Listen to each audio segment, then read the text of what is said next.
আসসালামু আলাইকুম বন্ধুরা, আজকে গেছিলাম বৃক্ষ মেলাতে। তো বৃক্ষ মেলা প্রায় শেষের দিকে, কিন্তু ওখানে গাছের অনেক দাম থাকার কারণে পাশেই কিন্তু নার্সারি। তো সরাসরি নার্সারিতেই চলে আসছি।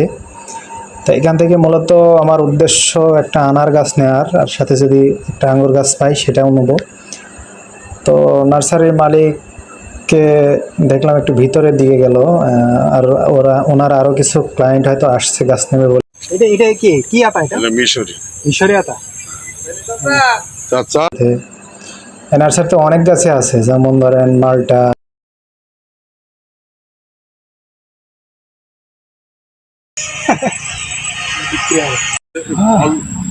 ছেড়ে নেওয়া একটা আনন্দ বললে কি সুন্দর, বেগুনের মতো অনেকটা, কিন্তু এটা পাকিস্তানি। এটা মালটা না, এটা কি? এটা এটা কমলা মালটা মতো কমলা, কিন্তু মালটার মতন না, মানে নার্সারি মালিকের যা বক্তব্য। ছেলেও খেতে পারবা, তোমার ওই কেটেও খেতে পারবা। এটা এটা কি কি আতা? এটা এটা মিশরি মিশরি আতা।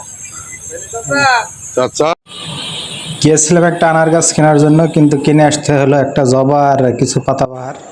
আনার গাছটা এখানে নেই, কারণ এদের কাছে যে আনার গাছ আছে সেটা অনেক বড়।